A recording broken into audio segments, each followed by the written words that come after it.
1절까지 말씀입니다. 창세기 1장 20절부터 31절까지 말씀. 같이 한 목소리로 같이 읽겠습니다. 하나님이 이르시되 물들은 생물을 번성하게 하라. 땅 위에 하늘의 궁창에는 새가 나르라 하시고 하나님이 큰 바다 짐승들과 물에서 번성하여 움직이는 모든 생물을 그 종류대로 날개 있는 모든 새를 그 종류대로 창조하시니 하나님이 보시기에 좋았더라. 하나님이 그들에게 복을 주시며 이르시되 생육하고 번성하여 여러 바닷물에 충만하라. 새들도 땅에 번성하라 하시니라. 저녁이 되고 아침이 되니 이는 다섯째 날이니라. 하나님이 이르시되 땅은 생물을 그 종류대로 내되 가축과 기는 것과 땅의 짐승을 종류대로 내라 하시니 그대로 되니라. 하나님이 땅의 짐승을 그 종류대로 가축을 그 종류대로 땅에 기는 모든 것을 그 종류대로 만드시니 하나님이 보시기에 좋았더라. 하나님이 이르시되 우리의 형상을 따라 우리의 모양대로 우리가 사람을 만들고 그들로 바다의 물고기와 하늘의 새와 가축과 온 땅과 땅에 기는 모든 것을 다스리게 하자 하시고 하나님이 자기 형상 곧 하나님의 형상대로 사람을 창조하시되 남자와 여자를 창조하시고 하나님이 그들에게 복을 주시며 하나님이 그들에게 이르시되 생육하고 번성하여 땅에 충만하라. 땅을 정복하라. 바다의 물고기와 하늘의 새와 땅에 움직이는 모든 생물을 다스리라 하시니라. 하나님이 이르시되 내가 온 지면에 씨 맺는 모든 채소와 씨 가진 열매 맺는 모든 나무를 너희에게 주노니 너희의 먹을거리가 되리라. 또 땅의 모든 짐승과 하늘의 모든 새와 생명이 있어 땅에 기는 모든 것에게는 내가 모든 푸른 풀을 먹을거리로 주노라 하시니 그대로 되니라. 하나님이 지으신 그 모든 것을 보시니 보시기에 심히 좋았더라. 저녁이 되고 아침이 되니 이는 첫째 날이니라. 아멘. 할렐루야. 네, 오늘 수요일은 아주 밝게 시작하네요. 그죠? 우리 해찬이가 드디어 오늘 데뷔를 했습니다. 어른 예배 반주로. 참 우리 아마 현재 수요일 날 반주하고 있는 우리 반주자 중에서 대한민국에 있는 반주 중에서는 제일 날이 어릴 거예요. 우리 열심히 잘하라고 우리 해찬이 한번 격려 박수 한번 할까요? 네. 오늘 또 우리 김효 쌤하고 우리 김학영 형제 같이 찬양해 주니까 참 좋았습니다. 힘이 나네요. 그죠? 우리 계속해서 창조에 대해서 지금 다루고 있어요. 오늘은 사실 본문을 그냥 한 번에 1장 쭉 가야 될 것 같아서 제가 힘들어서 안 되겠더라고요. 1장 20절부터 31절 말씀 보면서 이제 창조를 여기서 마무리할까 합니다. 하나님께서 우리 창조를 이 땅을 창조하셨어요. 하나님 창조하신 이유는 무엇이냐면 다 인간을 위해서입니다. 그래서 제가 첫째 날부터 얘기해 드렸어요. 첫째 날 빛을 만드시고 둘째 날 궁창을 만드시고 셋째 날 땅과 바다를 만드시고 그래서 넷째 날 이 빛으로 만들어진 해달별을 또 창조하시고 다섯째 날 이제 우리가 오늘 본문의 말씀인데 궁창에 있는 것들을 채우시는 거예요. 그러니까 빛이 있어서 빛의 것들을 채우시고 그다음에 궁창에 있는 것들을 채우시는데 하늘을 나는 새 그리고 땅에 있는 땅 아래 궁창에 어류들 그 물고기들을 만드시죠. 그리고 맞아 여섯째 날에는 땅을 또 채우시죠. 땅의 모든 짐승들과 그 마지막 마무리 하이라이트 바로 인간을 만드는 작업 가운데 있습니다. 이 모든 것들이 다 이제 그리스도로 연결되어져 간다는 것을 우리가 요한복음을 지금 또 보면서 알 수 있죠. 하나님께서 5일째여 하늘의 궁창에 새를 창조하십니다. 그리고 바다의 생물을 또 만드시죠. 6일째 바로 땅을 또 채우세요. 그러고 나서 인간을 만드시죠.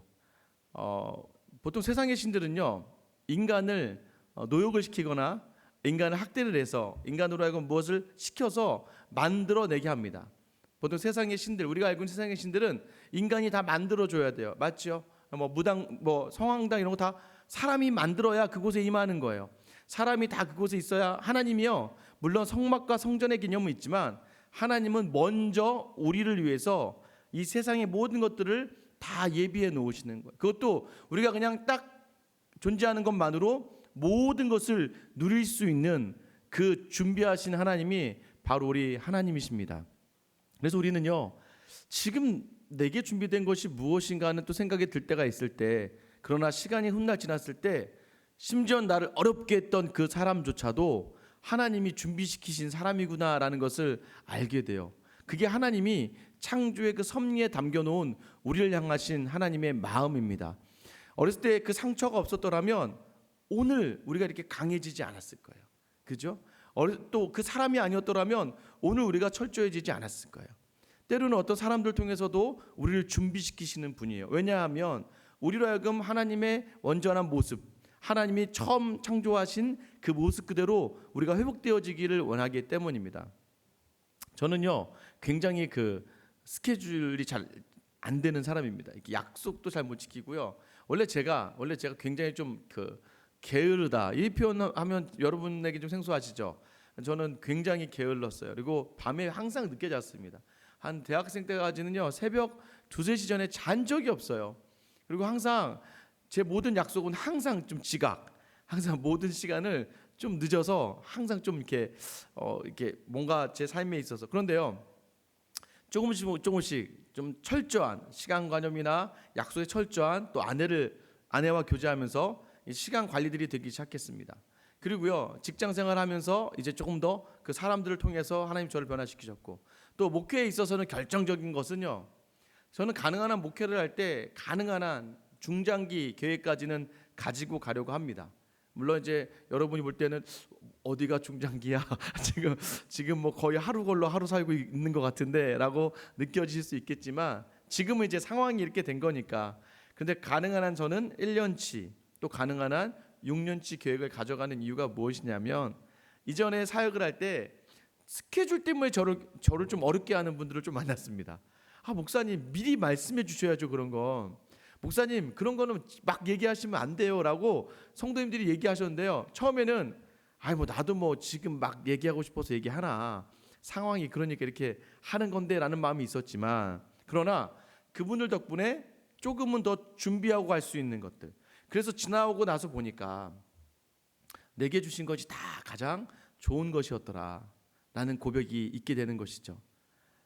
이게 하나님께서 우리를 위해서 준비하시는 거예요. 지금 6일째 그 인간을 만들기 위해, 사람을 만들기 위해서요 첫째 날부터 치밀하게 하나님께서 하나하나 차곡차곡 인간으로 하여금 이후에 예수 그리스도가 온 이 땅에서조차도 창조를 생각할 때 이 예수 그리스도를 생각할 수 있게끔 모든 것을 치밀하고 모든 것을 세밀하게 준비하시는 그 하나님이요, 여러분의 인생을 반드시 이 준비 기간을 통하여 더욱더 완성시킬 줄 믿으시기 바랍니다.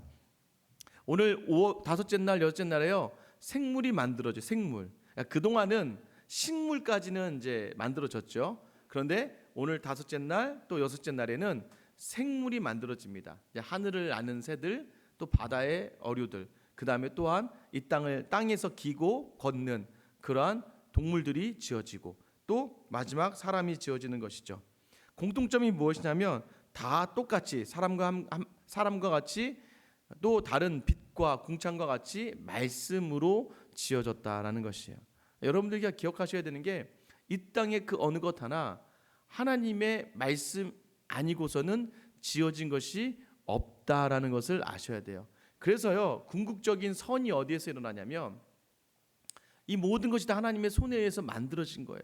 그래서 하나님 만드신 것 중에 선하지 않은 것이 어디 있겠습니까?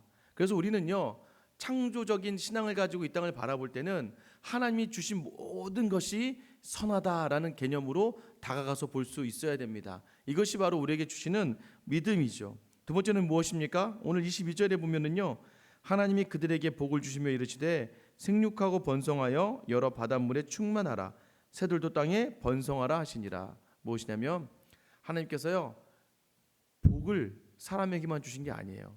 이 생물에게도 복을 주셨다는 거예요. 우리가 이 땅을 살아가면서 이런 동물들, 이러한 생물들을 대할 때 어떤 개념으로 대해야 되냐면, 이것들 또한 하나님이 복을 주었던 그러한 하나님이 복준 대상이라는 것을 기억하셔야 돼요. 동일하게 또한 그들에게도 생육하고 번성하고요, 충만하고요, 땅에 번성하라고 이야기하는 것이죠. 인간에게만 그런 명령, 인간에게만 주신 것이 아니라 이런 짐승들, 이런 생물들에게도 동일하게 주셨다는 거예요. 또 하나는 무엇입니까? 여기서 이 부분은 아니지만요, 창세기 2장 19절에 가면 여호와 하나님이 흙으로 각종 들짐승과 공중의 각종 새를 지으시고. 자, 사람을 뭘로 만들었습니까? 흙으로 만들었잖아요. 그런데 오늘 들짐승과 공중의 새도 무엇으로 만들었다?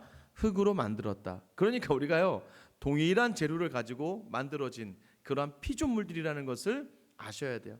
이것은 무엇을 의미하냐면요, 이 모든 것들이 하나님의 말씀으로 인간과 동등한 재료로 만들어졌기 때문에, 또한 이것을 하나님이 복을 주신 대상이기 때문에 우리가 이 땅의 세상을 바라보고 이 땅의 모든 짐승들을 바라볼 때 이런 하나님의 마음이 담겨져야 된다는 것을 이야기하는 거예요. 그러면 차이점이 무엇일까요? 26절이요. 26절 말씀이 이 생물과 사람의 가장 좀 완벽한 차이점을 이야기합니다. 26절 말씀을 한번 다 같이 읽어볼게요. 시작. 하나님이 이르시되 우리의 형상을 따라 우리의 모양대로 우리가 사람을 만들고 그들로 바다의 물고기와 하늘의 새와 가축과 온 땅과 땅에 기는 모든 것을 다스리게 하자 하시고 라고 말씀하시죠. 인간을 창조할 때 다른 게 하나 뭐냐면, 말씀으로 창조하시는데 그 말씀으로 창조하는 주체를 표현하는 게 다르다는 거예요. 그 전에는 어떻게 표현합니까? 하나님이. 그런데 오늘 본문은 우리의 형상이라고 하는 우리라는 개념이 처음으로 인간을 만들 때 들어가게 되는 것입니다. 그러니까 다른 생물들을 만들 때 그냥 하나님께서 만드셨다라는 개념이지만, 인간을 만들 때는 우리가 만든다라는 표현으로 사람을 창조하신 하나님이 우리라는 표현을 사용하신다는 거예요. 이 우리는 제가 말씀드렸던 삼위일체를 이야기하는데요, 어렵습니다. 그냥 이것을 어떻게든 막 해설하려고 해설할수록 더 꼬이고 더 어려워지는 거라서 그냥 하나님이 삼위로 계시는데 한 몸을 가지고 계시는구나라는 정도만 이해하시면 돼요.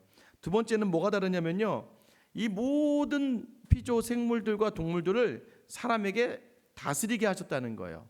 그러니까 우리는 관리받는 대상자가 아니라 관리하는 사람으로, 관리하는 그 대상으로 지어졌다는 것을 이야기합니다. 그래서요, 두 가지가 더해집니다.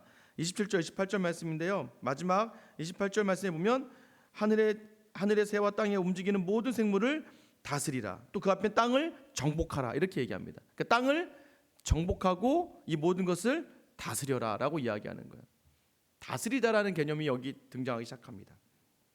그러니까 우리가 조금 다른 생물과 동물과 다른 건 뭐냐면, 우리가 동일하게 지어졌지만 우리는 하나님이 우리를 지으셨고, 또 하나는 우리가 어떠한 형상으로 하나님의 형상, 하나님의 모양으로 지어졌다는 거예요. 그러니까 다른 동물들이 아니라 우리에게는 하나님의 형상이 있고 하나님의 모양이 있고, 또 우리에게는 또 뭐가 있다? 이 모든 것들을 다스리게 우리가 창조되었다라는 것이에요. 그래서 처음에 하나님 만드신 세상은요, 완벽한 세상이었습니다. 어떻게 할 수 있습니까? 29절 30절 보면은요, 제가 읽어드리겠습니다. 하나님이 이르시되 내가 온 지면에 씨 맺는 모든 채소와 씨 가진 열매 맺는 모든 나무를 너희에게 주노니 너희의 먹을거리가 되리라. 또 땅의 모든 짐승과 하늘의 모든 새와 생명이 있어 땅에 기는 모든 것에게는 내가 모든 푸른 풀을 먹을거리로 주노라 하시니 그대로 되니라. 자, 처음에는요, 모든 생물과 모든 동물은 전부 다 초식을 했다는 거. 초식 뭐냐면 하나님이 땅에서 자라게 하신 것만으로 만족하고 먹을 수 있었다는 거예요. 여러분, 이러면 갑자기 이제 고기 좋아하시는 분들이 좀 서운해지기 시작합니다. 아유, 고기는 그 먹으면 안 되는 거구나, 이렇게 생각하는데요, 처음에는 고기를 먹지 않아도 되는 그 세상에 평온함이 있었다는 거예요. 그것을 이사야서 11장 6절에서 어떻게 이야기하냐면요, 이 처음 에덴 동산을 회상하면서 다시 회복될 그 하나님의 나라를 이야기하면서 뭐라고 얘기하냐면, 이사야서 11장 6절인데요, 그때에 이리가 어린 양과 함께 살며 표범이 어린 염소와 함께 누우며 송아지와 어린 사자와 살찐 짐승이 함께 있어 어린 아이에게 끌리며. 자, 이 말의 의미가 뭐냐면, 우리 사자들이 어린 양과 뛰놀고 하는 그 예전에 이제 노래가 있어요. 뭐냐면 완벽한 세상이에요. 사자가 어린 양과 있어도 서로 잡아먹지 않아요. 그리고 뭐가 있어요? 이리가 어린 양과 함께 살고 표범이 어린 염소와 함께 있어요. 그러니까 이게 무엇이냐면, 서로가 서로를 먹잇거리로 보지 않고 서로가 서로를 향해서 평화롭게 하나님이 땅에 만들어 주신 것만으로도 평온하게, 그리고 누구에게 끌린다고 이야기합니까? 어린 아이에게 끌린다라고 이야기하죠. 그러니까 우리 어린 아이가 표범이나 사자나 이리 앞에 있으면 굉장히 연약한 존재인데도 불구하고 하나님의 창조 질서에 있어서는 이 인간으로 하여금 정복하고 다스리게 하셨기 때문에 그 다스림이 어떻게 해요? 끌어간다. 그러니까 이 동물들을 하나님이 만드신 이 모든 생물들을 하나님 원하시는 방법대로 관리하고 유지하고 다스리는 역할을 우리에게 주셨습니다. 이게 완벽한 것이에요. 완벽한 것. 그러니까 지금 이 시대에는 어떻게 이야기할 수 있어요? 우리는 지금 어떻게 살아갑니까? 이게 지금 깨어져 버렸잖아요. 깨져 버렸으니까 우리 안에 뭐가 있습니까? 서로를 보면서 잡아먹기 안달이 나는 거예요. 계속해서 경쟁이 일어나는 거예요. 사람과 사람 사이에, 또 사람과 동물 사이에, 환경과 사람 사이에, 이 자연과 사람 사이에 계속해서 경쟁이 일어나서요, 사람이 살려고 자연을 해치죠. 그럼 자연은 어떻게 됩니까? 자연도 스스로 살아남으려고 사람을 해칩니다. 사람 어떻게든 동물을 해치죠. 동물도 사람을 어떻게든 어렵게 하려고 하고 노력하는 거죠. 그러니까 서로 간에 끊임없는 이 모든 평화가 깨져버리는 세상이 되어버리고 말았다는 것이죠. 무엇 때문에요? 인간의 죄 때문에. 왜 인간의 죄가 이 세상의 모든 것을 단절시켰습니까? 그것이 하나님에게 우리에게 부어주셨던 정복하고 다스리는 역할을 제대로 하지 못했기 때문입니다. 무엇이 깨졌기 때문인가요? 그것이 바로 오늘 이제 우리가 그 죄로 말미암아 깨어진 것들을 어떻게 표현해야 되는 것을 말하는 건데요. 가장 큰 표현이 뭐가 냐면 창세기 9장 1절 말씀인데 제가 읽어드릴게요. 너희는 생육하고 번성하여 땅에 가득하며 그 중에서 번성하라 하셨더라. 자, 이제 창세기 9장까지 가서 뭘 얘기하냐면 다시 하나님이 말씀해 주시는데 번성해라, 생육해라, 땅에 충만해라 라는 정도까지만 이야기가 나오고 끝납니다. 무엇이냐면요, 뭐가 정복하라, 다스리라가 빠져요. 이제는 너희가 정복하고 다스리는 존재가 아니라는 거예요. 이제 너희도 그냥 생육하고 번성해라, 잘 감당해라. 이제 뭐 하나가 이제 너희에게 도저히 너희가 죄인이기 때문에 죄된 너희에게 이 세상을 정복하고 다스리는 것을 맡길 수가 없게 되는 것이죠. 그럼 어떤 불상사가 일어나냐면요, 오늘 1장 21절 말씀 보면 이렇게 시작하죠. 하나님이 큰 바다 짐승들과 물에서 번성하여 움직이는 생물을, 자, 표현이 좀 달라요. 하늘에 나는 새는 그냥 모든 새를 만드셨습니다 이렇게 얘기해 놓고서는 바다를 이야기할 때는 바다에는 뭐라고 얘기하냐면 큰 바다 짐승을 만들고 물에서 번성하여 움직이는 생물을 만들었다고 이야기해요. 그냥 바다에서도 바다의 모든 생물을 만들었더라라고 하면 끝나는 거잖아요. 그런데 굳이 바다에는 큰 바다 짐승과 생물을 지었다라고 얘기해요. 왜 큰 바다 짐승을 굳이 여기에서 드러내고 있냐면 이 창조 질서가 완전 깨지다 보니까 인간이 원래 뭐예요? 이 모든 자연과 이 모든 생물은 다 하나님이 인간을 위해서 지어주신 것이죠. 인간이 관리하고 다스려야 되는 그런 피조물들이었는데 이 모든 관계가 죄로 말미암아 깨져버리니까 인간이 이제 뭘 섬긴다는 거예요? 제가 지난주에 말씀드렸던 것처럼 해달별을 섬기는 것과 같이 이 바다의 큰 짐승, 지금도 바다 안에는 어떠한 생물이 있는지 몰라요. 우리가 대충 알고 있는 물고기는요, 어느 정도 인간이 가능한, 탐지가 가능한 곳에 있는 것이고, 더 심해에 들어가면 뭐 25m가 넘는 뭐 오징어나 문어 같은 게 있다고도 하고 그런 것들이 이제 보여진다고 하잖아요. 그러니까 큰 바다 짐승, 우리가 볼 수 없는 큰 바다 짐승들, 그러니까 그것을 상상하면서 이것을 신격화시키면서, 그래서 바알이라고 하는 신이 이 바다로부터 나오는 신이거든요. 그러니까 이 모든 것들이 원래 섬겨져야 돼. 인간에게 있어서 관리받고 다스려야 될 것들이 인간이 두려워하며 섬겨야 될 대상이 되어버리면서 이 창조의 질서가 깨어져 버렸다는 것을 이제 알 수 있는 것이죠. 하나님이 우리 보고 다스리고 정복하라고 주셨던 것들이 반대가 돼서 우리가 그들에게 다스림을 받는 거예요. 우리가 다스림을 받지 않아야 될 존재들에게 다스림을 받고 있다는 것이죠. 우리가 마찬가지입니다. 하나님과의 관계가 깨어지면요, 지금 이 세상은 우리로 누리려고 주시는 세상인데 이 세상의 것을 누리지 못하니까 자유가 없는 거예요. 그래서 예수님이 항상 강조하시는 것이 진리를 줄 테니까 진리 안에서 자유해라. 이 진리가 뭐냐면, 맞아, 이 모든 것이 다 나를 위해 주신 것이야 라고 하는 믿음이 있다 보면 그 어떠한 상황과 환경이 와도 흔들리지 않아요. 이것 또한 필요한 거야. 그래, 또한 어렵지만 또한 고통스러운 건 무엇입니까? 이 또한 지나가고 나서 나중에 뒤를 돌아보면 하나님이 나를 위해 주신 거야 라는 것을 알 수 있을 텐데, 그 상황을 우리가 섬기게 되어버리는 거예요. 그 환경을 우리가 다시 경배하고 있다는 것을 오늘 본문이 그래서요, 딱 시작하면서 뭐예요? 큰 바다 짐승도 하나님이 말씀으로 창조한 거야. 그러니 거기에 대해서 우상 숭배하지 말아라 라고 던져주시는 말씀이에요. 그러면서 어떻게 됩니까? 드디어 이제 모든 평온이 깨어지게 됩니다. 9장 3절 말씀인데요, 제가 읽어드릴게요. 창세기 9장 3절 말씀. 모든 산 동물은 너희의 먹을 것이 될지라 채소같이 내가 이것을 다 너희에게 주노라. 이제 이 창조의 평온함이 다 깨져 버렸습니다. 이제 뭐예요? 인간이 고기를 먹기 시작합니다. 자, 인간이 고기를 먹는다는 얘기는 뭐냐면 그 세계 안에서 이제는 표범하고 어린 염소가 같이 있을 수 없어요. 이리와 어린 양이 함께 뛰놀 수 없습니다. 이제는 사자와 어린이가 사자를 끌고 갈 수 없어요. 뭐냐면 이제 서로가 서로를 잡아먹고 서로가 서로를 이겨야 되는 힘의 논리가 이제 이 땅 가운데 들어옵니다. 그게 바로 세상의 논리예요. 세상의 힘이에요. 로마서 5장 17절에 이렇게 기록되어져 있습니다. 로마서 5장 17절에요. 한 사람의 범죄로 말미암아 사망이 그 한 사람을 통하여 왕노릇하였다라고 이야기합니다. 이제는 뭐예요? 죽이는 일만 있는 거예요. 죽이는 일만. 계속해서 서로가 서로를 죽여야 돼요. 그래야 내가 사는 거예요. 이제 더 이상 아무리 이제 초식 풀이 있어도 그 풀을 바라보지 않아요. 더 피를 갈구하게 되고 더 고기를 갈구하게 되는 그러한 양육강식의 세계가 이 땅 가운데 인간의 죄로 말미암아 펼쳐지게 됩니다. 이것이 무엇입니까? 누리고 평온해야 될 세상이 다 깨어져 버리고요. 이제는 무엇입니까? 자신의 생명과 다른 누군가의 생명을 해치게 되는 세상이 우리에게 오게 되는 겁니다. 그게 사망이라고 이야기합니다. 사망. 이것이 우리에게 주어지는 거예요. 그러면 이제 우리가 오늘 본문은 왜 자꾸 굳이 이 본문을 우리에게 주시면서 우리에게 하고자 하는 말씀이 무엇일까요?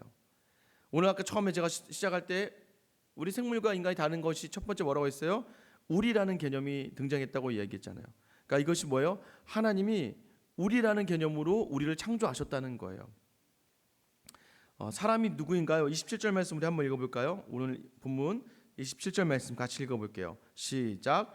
하나님이 자기 형상 곧 하나님의 형상대로 사람을 창조하시되 남자와 여자를 창조하시고. 자, 이제 우리라는 개념 안에서 등장하는 게 뭐냐면 하나님이 사람을 창조하셨어요. 우리의 형상대로. 자, 그래서 보세요. 오늘 그 1장 27절을 딱 읽어보시면, 자, 우리가 한번 질문하고 답을 해봐요. 자, 사람은 뭐다? 사람은 남자와 여자다. 그러니까 사람은 남자와 여자를 사람이라고 하지 남자만 사람이라고 하고 여자만 사람이라고 하지 않는다는 거예요. 하나님이 그래서 뭐예요? 우리처럼, 그러니까 남자와 여자를 사람으로 만들면서 뭔가 공동체성, 그러니까 하나일 것 같지만 하나이지 않은, 그래서 하나님이 삼 위로 계시지만 한 몸이신 것처럼 남자와 여자를 사람으로 만드셨다는 거예요. 그러면 우리가 보세요. 하나님의 형상대로 다시 회복되어지기 위해서 필요한 것이 무엇이냐면 바로 우리에게 주신 남자와 여자가 온전하게 한 몸을 이루어 살아가는 그 모습 자체에서 하나님의 형상이 회복되어져 간다는 것이죠. 그래서 이제 우리가 결혼하고 남편과 아내가 살아갈 때 시간이 지나면 지날수록 더욱더 한 몸처럼 느껴지죠. 이제는 뭐 척하면 척, 시간이 더 많이 지나면 눈빛만 봐도 알 수 있고요. 어떤 표정만 지어도 지금 어떤 생각을 하는지 알 수 있고, 또 어떤 반응을 일어나는지 봐서 그 사람이 그러니까 내 몸처럼. 그래서 우스갯소리가 그러잖아요. 지금 이건 내 손이 아니야, 네 손이 아니라 내 손이다 하고 뭐 그래 막 이제 서로의 몸을 만져도 이게 내 몸이 내 몸 만지는 것 같은 느낌들. 이게 무엇입니까? 하나님이요, 남자와 여자로 이렇게 창조하시는 이게, 그래서 남자 여자는 아마 2장에 넘어가면 다시 한번 말씀드리겠지만 하나님이 인간에게 주신 우리라는 개념을 회복해야 된다는 거예요. 우리라는 개념. 아담과 하와가 무너진 가장 큰 이유가 죄인데, 그 죄의 핵심이 뭐냐면 아담과 하와 그리고 하나님이 함께하는 이것이 온전한 하나님의 첫 창조예요. 그러니까 우리의 형상대로 우리 안에 사람을 만드신 거예요. 그래서 남자와 여자는 결코 남자 여자 스스로가 아니라 하나님과 함께 어우러진 그러한 세상에 창조되어졌어요. 그런데 우리가 죄로 말미암아 누구로부터 멀어진 거예요? 하나님으로부터 먼저 멀어지니까 그 다음에 어떻게 됩니까? 남자와 여자가 멀어지죠. 하와가 죄를 범했습니다. 선악과를 따먹었어요.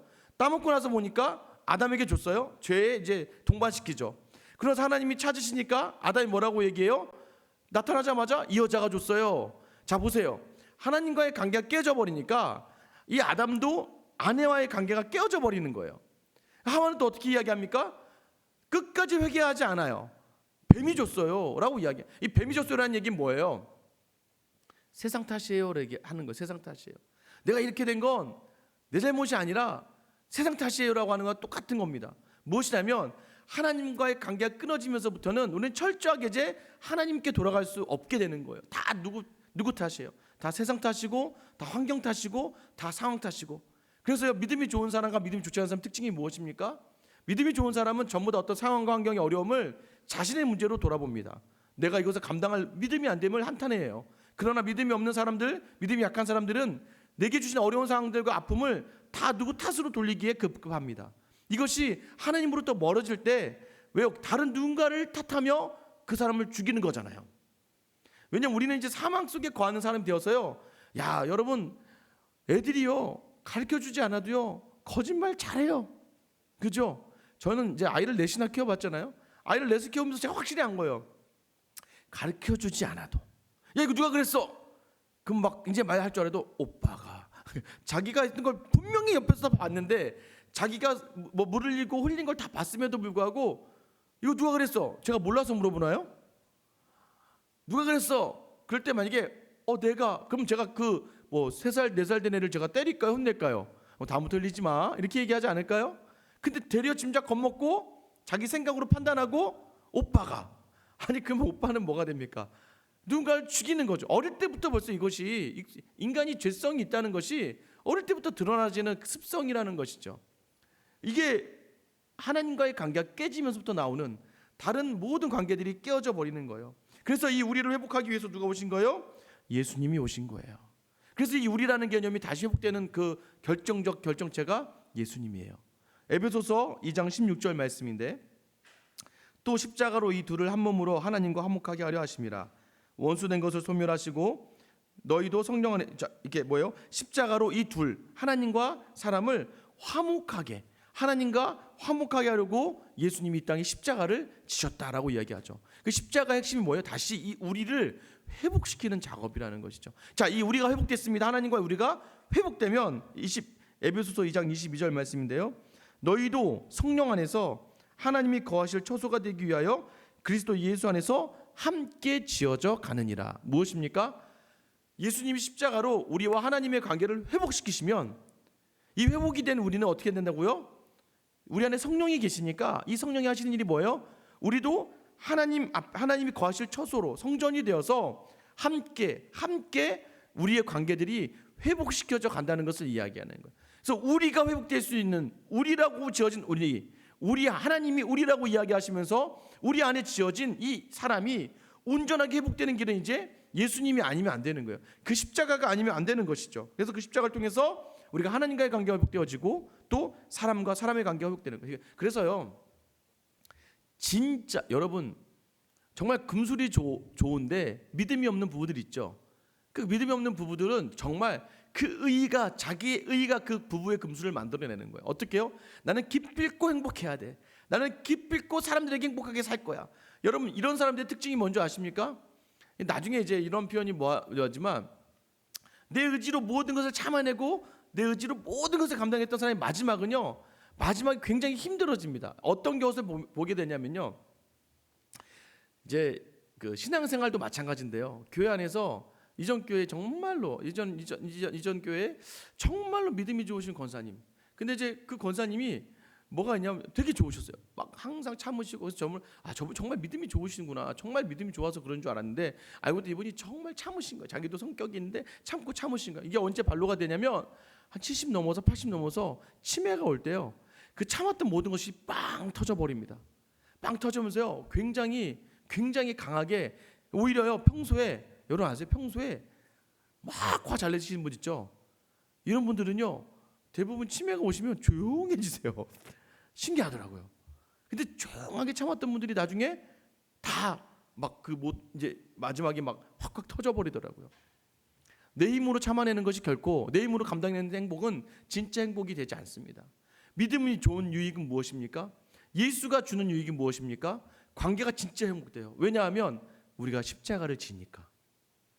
이 모든 회복의 그 본질은 십자가를 누군가 지느냐예요. 하나님이 예수님을 통해서 우리에게 보여주시는 것은 내가 십자가를 지면 내가 회복의 근원이 되는 거예요. 그 십자가를 진 사람의 그 십자가를 하나님이 가만두지 않습니다. 저는 그 원리를 깨달아서 제가 항상 오늘 새벽에도 말씀드렸지만 제 목회 철학이 뭐라고 얘기했습니까? 예수님과 함께 죽고 예수님과 함께 살고, 그 샘플을 예수님이 보여주셨잖아요. 자기의 죽으심이 끝이 아니라 부활로 이어지고 승천으로 이어지는 거예요. 그래서요, 예수님과 함께 죽는 십자가를 선택한 사람을 통해서 하나님은 하나님과의 관계를 회복시키시고 더 나아가서 그 가족과 그 자녀와 그 모든 삶의 관계들을 회복시키시는 거예요. 여러분, 이 우리가 회복되어야 하는 것을 오늘 본문에서 이야기해요. 그 우리가 어디서 실천되어야 됩니까? 그 첫 번째 실천의 장이 가정이 되어야 됩니다. 여러분, 가정 깨지면요 다 끝나는 거예요. 가정이 회복되어야 되려면 누군가는 죽어야 돼요.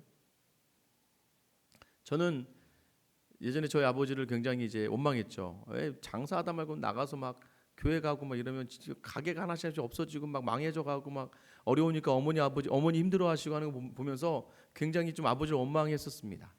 그런데요, 시간에서 바라보니까 아버지는 그래도 계속해서 저희 가족 중에 가장 약자세요. 가장 약자예요. 뭐 저희 집 식구들이 가장 만만하게 보는 분, 만만하게 생각하는. 뭐 아버지는 항상 만만합니다. 모든 뭐 제 동생에게도, 저희 누나에게도, 저희 어머니에게도 항상 저희 아버지는 약자예요. 그런데 그러면서 처음에는 이 모든 탓이 아버지의 탓인 줄 알았는데요, 시간이 흐르면서 느꼈던 건 그 아버지가 끝까지 믿음 때문에 이 가정을 견뎌주고 참아주고 아껴주고. 그러니까 지금 제 나이가 이렇게 차니까 저희 아버지가 너무 존경스러운 거예요. 왜냐하면 저는 저희 아버지처럼 할 수 있을까? 끝까지 내가 미안하다고 먼저 이야기할 수 있을까? 내가 왜요? 저희 아버지 안에 있던 믿음이 아버지로 그 모든 여러 가지 어려움들, 어떤 가장이 그 집을 망하게 하고 싶고 그 집을 어렵게 하고 싶었겠습니까? 자기의 주는 한계가 있고 하다 보니까 안 되는 여러 가지 이유가 있으니까 그 마음들이 더 어려워진 상황 속에서 보통 사람들 어떻습니까? 믿음이 없으면 에이씨 다 죽자, 그냥 끝내버리자 그래. 욱하는 성격에 모든 것을 다 박살내고 끝내버리고 싶은 마음들이 생겨납니다. 그러나 우리에게 주신 믿음이 무엇입니까? 그 상황을 견디어내게 하는 거예요. 견디어내게 하는 그 믿음이 있으니까 결국에는, 그래도 지난주에 토요일날 아버님 생신이어서요, 저희 교회 처음으로 이제 한 번도 못 오셔서 저 뒤에 와서 이제 생일 축하를 저희가 해드렸거든요. 그래도요, 자녀들이 아버지 생일날 다 모일 수 있는 이유가 무엇일까요? 아버지가 희생한 것을 우리 모두가 알고 있으니까. 어머니 생신 때도 마찬가지겠지만, 왜요? 어머니가 원래 희생하신 걸 알고 있으니까. 그것이 온전하게 기억되어지니까. 여러분, 그래서요, 이 우리를 회복되어지는 첫 번째 장소 가정이고요, 두 번째는 교회입니다. 교회도 회복되어져야 돼요. 제가 이제 교회 이제 한 달 반 있었잖아요. 그러니까 이제 다 알 것 같아요. 뭐 많지도 않은데, 다 해봐야 뭐 40명 50명도 안 되는데 서로 잘 모르시죠? 잘 모르더라고요. 본인 친한 몇 분만 알고 뭐 인사도 잘 안 하시고, 서로 이렇게 나가면서 보면 제가 알잖아요. 그냥 몇 분, 자기 아는 몇 분 이렇게 인사하시고 가시더라고요. 50명도 안 되면서 서로. 그래서 제가 이제부터 좀 인사하기 캠페인을 좀 짜서 올 때마다 서로 좀 인사를 좀 잘했으면 좋겠다는 생각이 들어요. 심지어는 이제 한 분이 저한테 그러더라고요. 어떤 분이 자기가 인사를 했는데 한 2년 만에 인사를 받았다는 거예요. 그래서 제가 그럴 수도 있고, 몇 명 안 되는데 서로 인사를 이렇게 안 했나 그동안? 여러분, 저는 이해가 돼요. 왜냐하면 그동안 좀 힘든 부분들이 있었으니까. 또 이런 거 있잖아요. 저렇게 친하게 정 줬다가 또 떠나가거나 정 주고 내가 나오거나 하면 이것도 싫으니까. 근데 이제 제가 그래서 그럼 인사 2년 만에 했으면 굉장한 희망이 있네요. 왜냐하면 지금 이제 인사했다는 건 이제 함께 하겠다는 그런 거니까. 여러분, 우리가 회복되어져 가는, 우리가 회복되어져 가는 건 무엇입니까? 서로를 향해서 다가가고, 서로를 향해서 희생하고, 서로를 향해서 내어놓을 때. 여러분, 그런데 또 그 생각 중에 또 이렇게 얘기하면 이제 여기 계신 우리 권사님들이 이렇게 생각하죠. 그래, 이것들아 인사 좀 잘해라. 어린 것들이 인사를 하네요. 이런 생각 가지시면 안 돼요. 먼저 보여줘야죠. 안 되면 가는 거예요. 먼저 가서 붙잡고, 꼬맹이든 어른이든 할 것 없이 내가 이 교회 권사다 하면서 야, 내가 어른이야, 반갑다야 하면서 막 먼저 인사하고 먼저 다가가고. 여러분, 우리가 이런 공동체가 되었으면 좋겠어요. 따뜻한 공동체. 이제 우리라는 개념이 회복되어지는 건 누군가의 희생이 필요하다고요. 그동안 그렇죠, 여러분 감당이 됐으니까 내 희생했잖아, 나는 이제 누려야 돼, 이게 아니라 누군가 또 본을 보이며 희생할 때 비로소 그 공동체가 회복되어져 가는 거예요. 하나님이 우리를 지으실 때 하나님의 형상대로 지으셨다고 해요. 하나님의 모양대로 지으셨대요. 근데 이 형상과 모양이 좀 다릅니다. 형상은요, 첼렘이라고 하는 이 단어인데요, 그대로 본떠서 만드는 거예요. 그러니까 여러분 그 동상 만드는 거 있죠? 그 동상 만들 때 쓰는 표현이에요. 왜 만들어요? 왜 만들까요? 지금 뭐 여기저기 가다 이순신 장군 있잖아요. 동상 있잖아요. 이순신 동상이, 저게 동상이 살아있는 이순신 장군인가요? 아니죠. 그냥 그것을 이순신 장군이라는 사람 자꾸 생각나게 하고 이순신 장군이 우리나라를 위해서 했던 일들을 생각나게 하는 것뿐이죠. 자, 그런데 중요한 건 누가 그렇게 그 형상대로 만들어졌다는 거예요? 우리가 하나님의 형상대로 만들어졌다는 거예요. 모양은 뭐냐면 이것보다 좀 더 형이상학적인 건데 뭐냐면 어떤 그런 표정이나 어떤 제스처나 어떤 풍기는 성품을 담아냈다는 뜻이에요. 그러니까 형상은 모양 그대로고, 형상은 그냥 그대로 형태고, 모양은 무언가 비슷한. 그러니까 제 아들을 보면서 전부 다 제 아들인 거 알더라고요. 이전 교회에서도 많은 분들이 그냥 저 아이들 뛰어다니면 저거 와 김주현 목사 아들 맞다, 똑같이 생겼으니까 그냥 붕어빵이래. 하지만 그것이 비슷하게 뭐 표정이나 얼굴에서 여러 가지 성품에서도 드러나지는 거죠. 이것을 모양이라고 이야기합니다. 근데 이것은요, 여러분 고대 근동에서는요, 이 첼렘이라는 단어와 이 데모트라는 단어는요, 어디에만 쓰여지냐, 보통 왕에 대해서 이야기해. 왕의 동상을 만들다, 왕의 형상을 만들다 할 때만 쓰여졌던 거예요. 그러니까 결국은 이 형상과 모양이라는 이 표현이 뭐냐면 하나님이 우리를 다스리는 자로 이 땅에 세우셨잖아요. 뭐냐면 이 땅의 피조물들은 우리를 보면서 하나님을 보게 하는 거였어요. 진정한 왕이신 하나님을 우리를 통해서 보게 하셨던 거예요, 원래. 그래서 그 형상과 모양이 우리 안에 있었던 거예요. 그래서 우리는 이 땅을 잘 다스리고 정복해야 될 하나님 주신 특별한 하나님의 왕권을 부여받은 하나님의 자녀로서 이 땅에 창조되었던 거예요. 그런데 이 형상과 모양이 우리의 죄로 인하여 형상은 그대로인데 그 모양도 그대로인데 그 모든 기능들을 다 상실해 버렸다고 제가 말씀드렸잖아요. 제가 지난번에 말씀드렸죠. 이 모양 그대로지만, 자, 날개가 있는데 날개를 기능을 잃어버린 거예요. 날아가는 기능을 잃어버리는 거예요. 날개는 그대로 있어요. 지금도 여전히 마찬가지. 그래서 우리가 믿지 않는 사람을 존중해 줘야 되는 이유가 그들 안에 담겨진 하나님의 형상이 있기 때문이에요. 하나님의 모양이 있기 때문이에요. 하나님 창조하신 창조물이라고 하는 복받은 존재라는 것을 인정하기 때문에 믿지 않는 사람도 우리가 기본적으로 존중을 해줘야 돼요. 그러나 믿는 사람인 우리에게는 그 하나님의 형상이 투영되어져야 되고 하나님의 모양이 우리 안에 나타나줘야 되는 거예요. 이것이 우리에게 회복되어져야 됐는데 이것이 우리가 원래는 안 되었다가 어떻게 회복되어집니까? 로마서 5장 17절 말씀 아까 읽었다가 상반절 읽었는데요.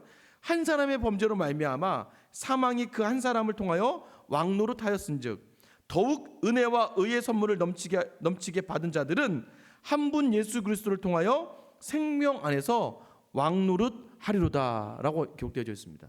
이제는 예수 그리스도 그 십자가를 통해서 이제 우리가 다시 뭐가 된다는 거예요? 왕노릇한다고 해요. 왕노릇. 그러니까 우리가 결국은 다시 예수님으로 말미암아 형상과 모양이 회복되어져 가는 것을 이야기하는 거예요. 다시 그 우리를 뭐라고 해요? 거룩한 제사장, 하나님의 왕 같은 제사장이라고 이야기하잖아요. 우리를 표현할 때 왕이라고 얘기하고요. 예수님을 표현할 때 뭐라고 합니까? 맏아들이라는 표현을 해요. 맏아들. 여러분, 예수님은 원래 독생자예요. 원래 맏아들이라는 표현은 자녀들이 많은 집에 첫째를 맏아들이라고 하잖아요. 그런데 우리와 함께 신약에 넘어와서는 고린도서에 넘어가면 그 예수님을 맏아들이라고 이야기하면서 우리를 첫째하는 첫째 아들의 역할을 하는 거예요. 그럼 우리는 예수님 왕이십니까? 우리도 그 예수님을 통하여 그 왕의 자리에 이르게 되는, 그래서 이 땅에 다시 왕 같은 사람으로 살아가는, 그래서 우리의 존재가 특별한 거예요. 여러분이 왕 같은 하나님의 자녀인 줄 믿으시기 바랍니다. 흔들릴 필요가 없는 거예요. 나를 하나님이 왕으로 삼아주셨는데 왕같이 살아야죠. 여러분 거지 왕자 이야기 아시잖아요. 거지 왕자가 되었어요. 쌍둥이라서 왕자의 집에 갔어요. 왕자가 되었습니다. 그 다음부터 삶을 어떻게 살아야 돼요? 왕자로 살아야 돼요. 근데 이 거지가 계속해서 흔들리는 이유는 무엇일까요? 거지니까. 자기가 거지인데 왕자인 척하는 건 너무 어렵죠. 그러나 우리는 뭐요? 진짜 왕자예요. 진짜 왕자고 진짜 공주예요. 하나님 우리를 그렇게 부르신 거예요. 그래서 우리를 위해서 독생자를 죽이셨잖아요. 그 정도 우리가 존귀한 자이기 때문에 우리는 여러분 이 땅을 살아가면서 우리가 회복되어져야 될 왕 같은 그 형상, 그 모양을 우리가 담아내셔야 되는 것이죠. 자, 그다음 세 번째가 하나님이 그 모든 피조물에게 복을 주셨지만 인간에게 주신 복은 특별한 복이 달라요. 인간에게 이 복이 뭐냐면요. 이 복이란 단어는요. 이 바라크라고 하는 창세기 이제 히브리어를 사용하고 있는데 이 바라크는요. 복인데 이 복의 본질적인 의미는 뭐가 있냐면 예배하다라는 의미가 있어요. 예배하다. 그러니까 결국 인간이 복된 존재로 창조되었다는 얘기는 하나님을 예배하는 존재로 만들어졌다는 것이죠. 그래서요. 이 예배가 회복되어져야 다른 피조물들에게도 그 복이 넘쳐날 수 있는 거예요. 그러니까 똑같은 복이지만 다르죠. 왜냐하면 우리는 관리하고 다스리는 왕 같은 자리에 있는 복을 받았기 때문에 우리의 복이 회복되어져야 다른 모든 관계적인 또 피조물의 모든 복들이 회복되어야 된다는 것을 이야기하는 것입니다. 그런데 어떻게 이 예배를 누가 회복시키십니까? 예수님이 회복시키시잖아요. 요한복음 4장 23절 24절이죠. 아버지께 참되게 예배하는 자들은 영과 진리로 예배할 때가 오나니 곧 이때라. 아버지께서는 자기에게 이렇게 예배하는 자들을 찾으시느니라. 하나님은 영이시니 예배하는 자가 영과 진리로 예배할지니라.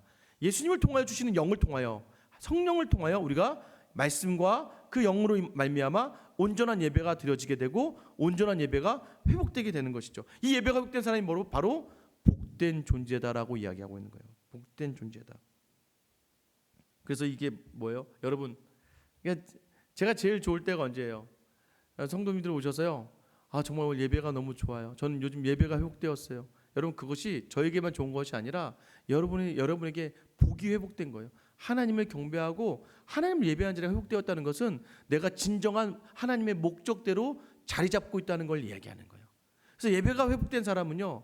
하나님이 가장 기뻐하시고 예배가 회복된 사람이요. 복될 수밖에 없어요. 여러분, 이것이 바로 이 땅을 살아가면서 우리가 누려야 될 복이라는 거예요. 이전 교회에요. 한 권사님이 계셨어요. 참 권사님 삶이 기구합니다. 제가 처음 딱 갔어요. 가서 신방을 드는데 권사님 어떻게 사셨어요? 라고 하면요. 다 이렇게 얘기합니다. 예배하며 살았습니다. 하나님 때문에 살았어요. 하나님 예배하며 살았습니다. 이 말의 의미가 무엇인지 제가 그분의 사연을 통해 듣게 되었어요. 이제 전쟁이 일어났어요. 이제 북한에서부터 도망 나오는데 남편은 생사를 군인으로 갔다가 죽어서 생사를 알 수가 없고 이제 두 딸을 데리고 하나는 등에 업고 하나는 손을 잡고 막 이제 남한으로 내려오는 거예요. 내려오는 그때가 이제 겨울이었어요. 겨울에 한참 내려와서 뒤돌아봤는데 등에 있던 딸이 얼어 죽은 거예요. 그걸 보고 깜짝 놀란 거예요. 그 뒤부터 이분이 손잡은 첫째 딸하고만 둘이 살아가는데요. 막 바늘질 일부터 해서 살아남는데 정말 죽고 싶고 화병이 있는 거죠. 계속 그 죽었던 둘째 생각할 때마다 약을 먹지 않으면 안 될 정도로. 그런데 그분이 죽고자 하는 마음이 있었지만 첫째 딸을 보면서 사지만 사는 게 아니죠. 그러다가 그분이 찾은 곳이 바로 교회였어요. 그분이 살아가는 이유는 계속해서 그 예배당에서 기도하는 것 하나밖에 없었어요. 하나님을 향해 무릎을 꿇고 하나님을 향해 머리를 조아리고 계속해서 그 하나님께 기도하고 찬양하고 말씀 듣고 예배하는 자리가 그분을 살려냈던 자리예요. 그래서 그분은 알아요. 내가 사는 이유는 이 예배의 자리에 있다는 것이 그분에게 복이 되는 자리였어요. 근데 여러분, 그 삶이요. 여러분, 이렇게 되면 이제 삶이 회복될 것 같은데요. 그 손잡았던 딸이요. 40 넘은 사이에 딸이 먼저 병으로 이 땅을 또 떠나게 되었습니다. 그 할머니, 그 권사님에게 이제 더 이상 소망이 사라졌잖아요. 그런데도 그 소망이 그 권사님에게 예배로 자리 잡아서 또 그 예배가 그 권사님을 살게 했어요. 그래서 그 손주들을 책임지고 계속해서 그 손주들을 위해 썼어요. 근데 마지막에 좀 안타까웠어요. 마지막에 너무 그 손주들에게 모든 것을 주고자 했기 때문에 그분이 너무 돈을 아끼신 거예요. 그러니까 교회 나오셔야 되는데 이 몸이 좀 불편하시면 택시를 타고 오셔야 되니까 택시 타면 돈이 나가니까 매번 돈이 모일 때마다 손주들에게 돈을 주는 거예요. 큰 돈을 모아서. 마지막에 그 부분이 안타까워요. 근데 제가 이제 이 교회 오기 전 얼마 전에 요양병원에 가셨는데 요양병 가서 제 손을 붙잡고 많이 우시더라고요. 마지막 실수가 내가 다시 예배의 자리를 사모하지 못했던 거. 그래서 목사님, 내가 정말 잘못했어요. 라고 하면서 울면서 아니요, 근데 그렇게 얘기해 주시는 것에 대해서 제가 기도해드리고 다시 그 예배가 회복될 줄 믿고 또 제가 축복해드리고 왔는데요. 여러분, 우리가 예배가 회복되는 것이 진정한 복이라는 걸 믿으시기 바랍니다. 여러분, 그 예배가 회복된 사람은요, 세상이 두렵지 않아요. 어떤 환난 속에서도 살아날 수 있고요, 어떤 환경 속에서도 생명을 살리는 일들을 감당해낼 수 있습니다. 그래서 참된 예배가 드릴 때요, 비로소 그 예배를 우리로 하여금 하나님 받으시고 우리로 살게 하시고 복된 존재로 누군가를 살려내시는 거예요. 말씀을 마칠게요. 이것이 바로 하나님이 창조의 창조에 집중하며 우리에게 주시는 말씀이에요. 우리를 하나님의 형상대로 우리로 하나님과 함께 하나님의 형상과 하나님의 모양을 담아서 이 땅을 다스리게 하셨어요. 우리의 죄가 그것을 무너뜨렸지만 다시 예수님을 보내주셔서 우리라는 게 회복됐어요. 하나님과 우리가 회복됩니다. 그래서 우리는 중요한 게 무엇이에요? 하나님과 관계가 회복된 사람은 우리 가정과 우리 교회를 회복시킬 수밖에 없는 거예요. 우리라는 개념을 살려내는 거예요. 두 번째는 무엇입니까? 우리 안에 담겨진 형상과 모양이 하나님을 보일 수 있어야 되는 거예요. 왜 왕이신 하나님 보이면서 왕 같은 존귀한 자로 살아간다는 것을 여러분 기억하셔야 되고, 그런 사람들에게 드러나는 것이 복된 존재는 뭐라고 했습니까?